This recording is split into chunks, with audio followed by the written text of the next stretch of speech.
This is Olive Avenue in 1928, and this is busy San Fernando Road, looking north in beautiful downtown Burbank, California. We're way out in the suburbs now, where San Fernando Road crosses the Southern Pacific Railroad tracks at Empire Avenue.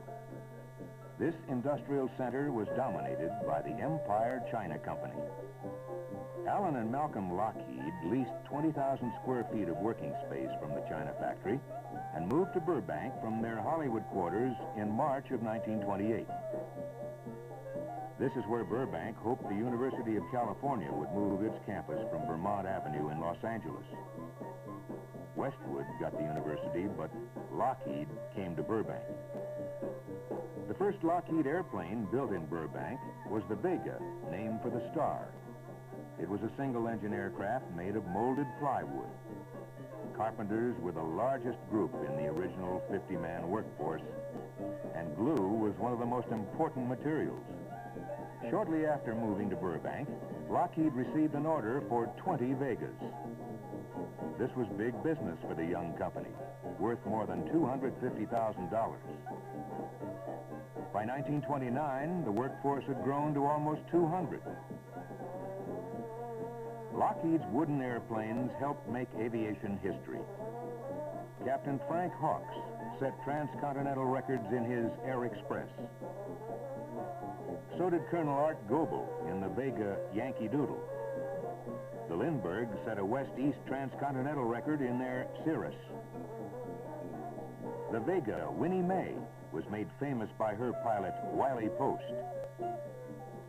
The Altair Lady Southern Cross was flown by the Australian Sir Charles Kingsford Smith, and Amelia Earhart in her Vega was the first woman to fly solo across the Atlantic. In 1930, the airport at Burbank was completed in the wide open spaces near the Lockheed plant. Dedication ceremonies included an awesome display of air power.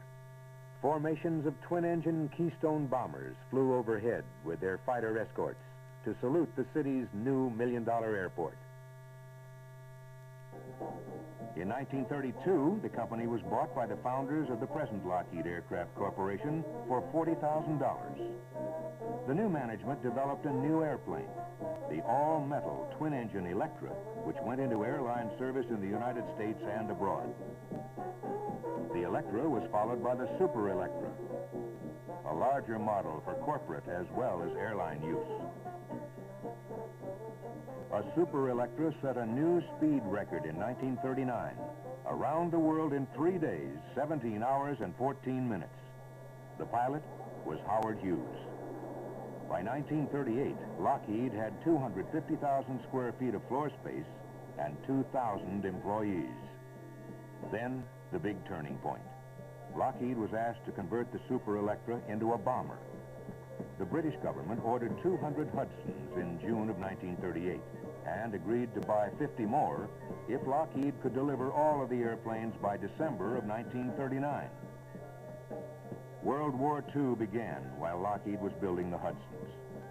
Many doubted that so many planes could be produced in such a short time, but the company delivered the 250th Hudson 2 months before the deadline.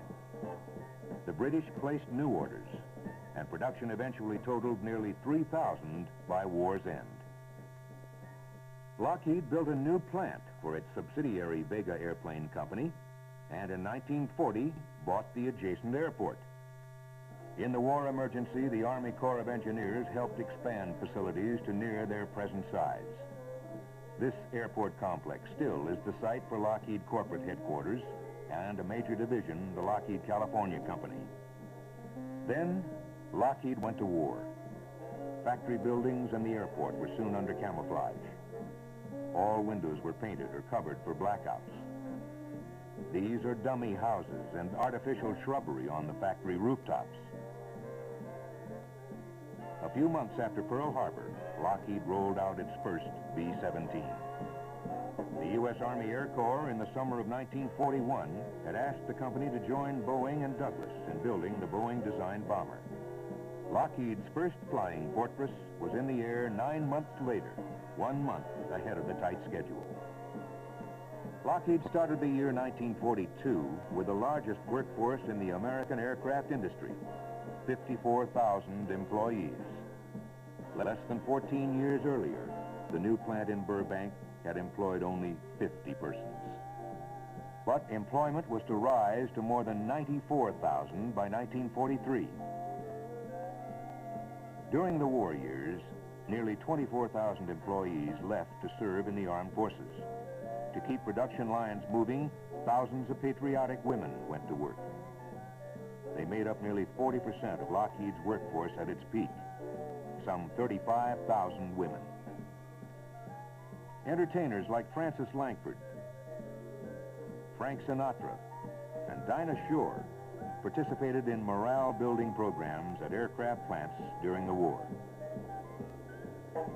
From Pearl Harbor to the end of World War II, Lockheed built more than 19,000 fighters, bombers, and patrol planes.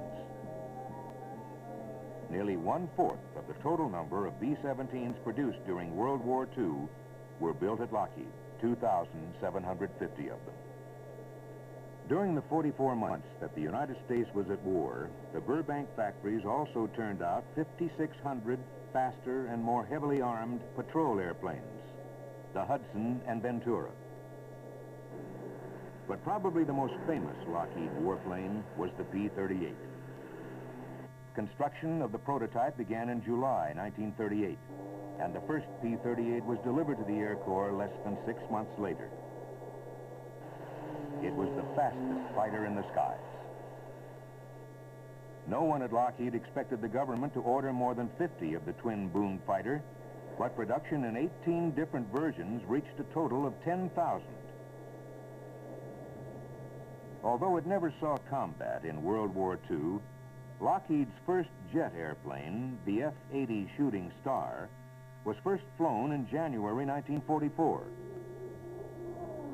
That same year, it became America's first jet airplane to go into production. And then it was all over. Lockheed and its employees had made a tremendous contribution to the Allied war effort. But for tens of thousands of employees, peace meant a pink slip.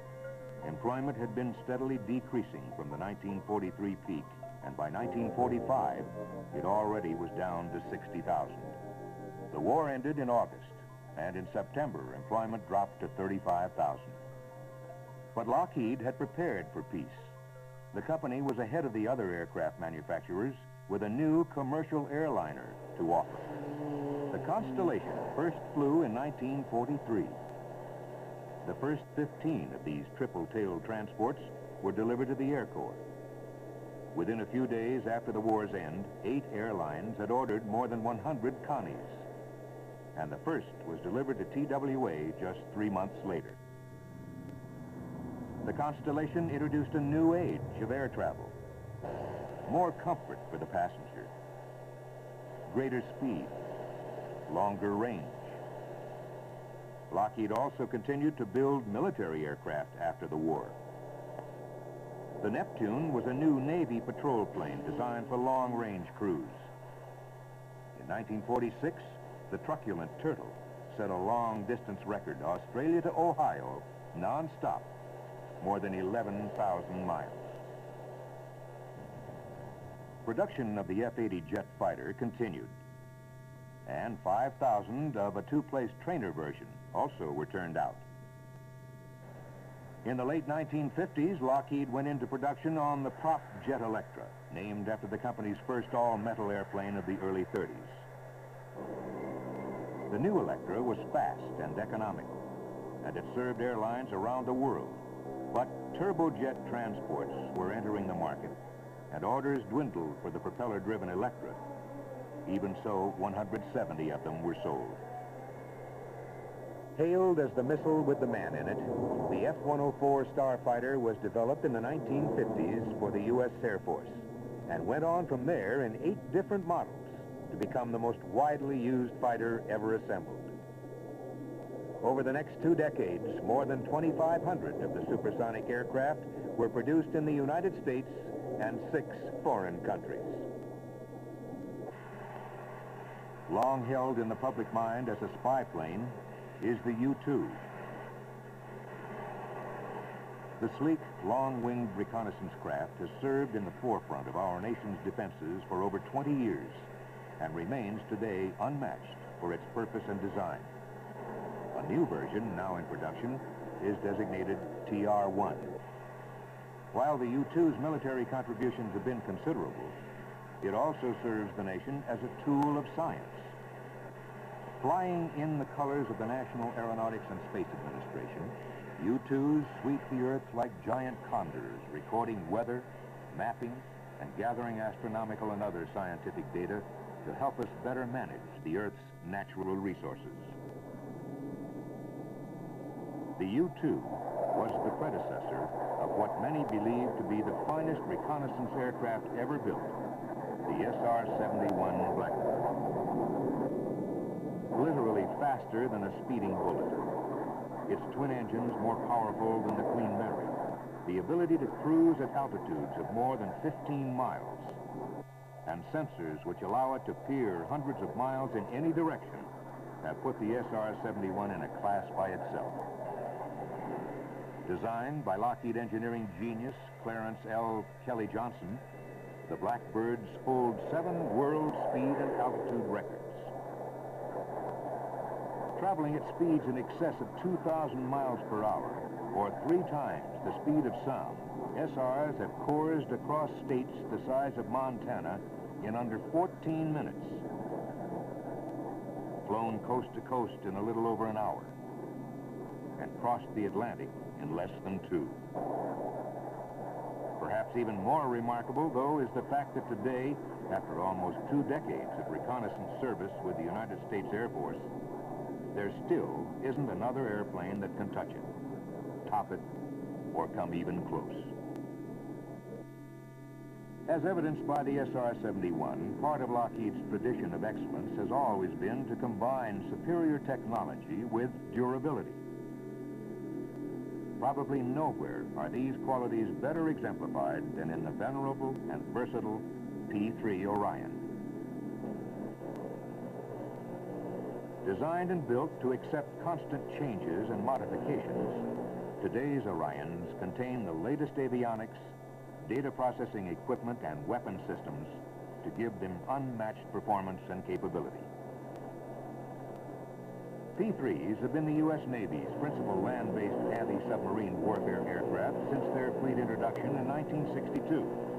P-3s are flown in different models by a growing number of nations whose specific mission requirements for maritime patrol, reconnaissance, search and rescue, and a wide assortment of scientific and environmental assignments have been amply accommodated by the Orion family. Complementing the P-3's anti-submarine warfare capabilities is the carrier-based S-3A Viking, which joined the U.S. Navy fleet in 1974. Smaller and more compact than the P-3, the Viking's mission is to protect the Navy's carrier task force from submarines or surface ships.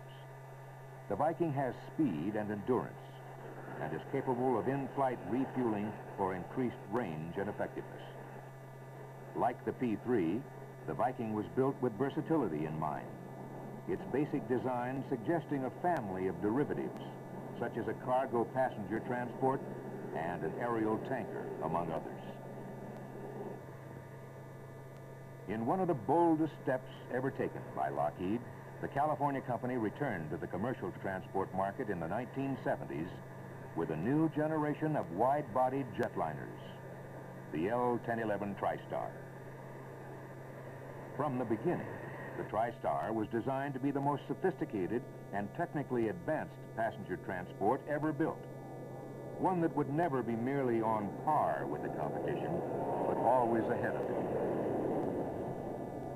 Today, after nearly a decade of airline service, the Rolls-Royce-powered TriStar has established new standards as not only the most dependable and the quietest of the wide bodies, but one of the most economical to operate as well. A combination that's hard to beat. While it is advanced technology that most characterizes the L-1011, comfort was not overlooked. A wide variety of spacious and relaxed seating arrangements and gourmet galleys for the preparation of superb meals have made the TriStar a four-star favorite with passengers around the world. It began passenger service in 1972 and now flies the routes of many of the world's major airlines. Flying in 4 different models, with improved performance versions and future derivatives currently in preparation, the L-1011 is set to meet the demanding challenges of the world's airlines well into the 21st century. Paralleling the L-1011's flight into the next century, Lockheed designers are already hard at work on new ideas for tomorrow. On the drawing boards, in computers, and being tested in wind tunnels, transports of the future are developing today. Emerging technologies which only recently appeared as dreams and theoretical design concepts are moving closer to reality. True to its long tradition of excellence, Lockheed is putting shape to the great promise of tomorrow. Still, reaching for the stars.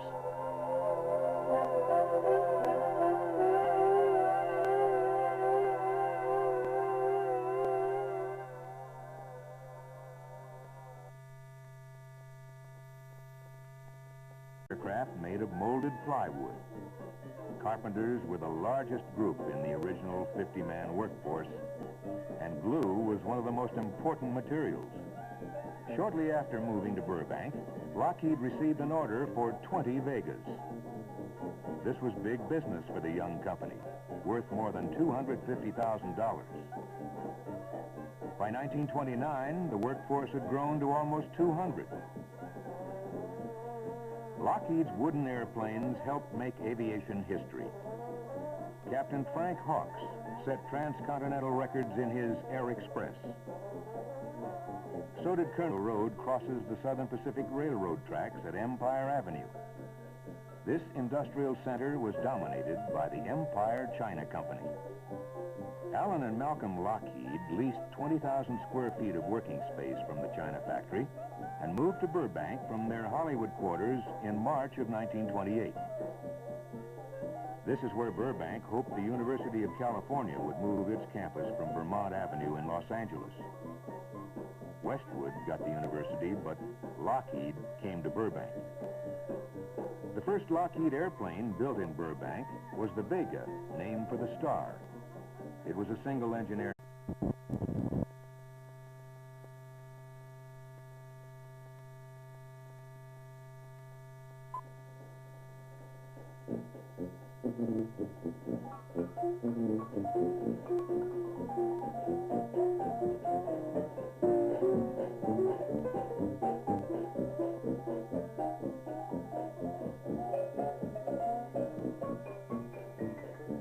This is Olive Avenue in 1928. And this is busy San Fernando Road, looking north in beautiful downtown Burbank, California. We're way out in the suburbs now, where San Fernando Art Goebel in the Vega Yankee Doodle. The Lindbergh set a west-east transcontinental record in their Cirrus. The Vega Winnie Mae was made famous by her pilot Wiley Post. The Altair Lady Southern Cross was flown by the Australian Sir Charles Kingsford Smith. And Amelia Earhart in her Vega was the first woman to fly solo across the Atlantic. In 1930, the airport at Burbank was completed in the wide open spaces near the Lockheed plant. Dedication ceremonies included an awesome display of air power. Formations of twin-engine Keystone bombers flew overhead with their fighter escorts to salute the city's new $1 million airport. In 1932, the company was bought by the founders of the present Lockheed Aircraft Corporation for $40,000. The new management developed a new airplane, the all-metal twin-engine Electra, which went into airline service in the United States and abroad. The Electra was followed by the Super Electra, a larger model for corporate as well as airline use. A Super Electra set a new speed record in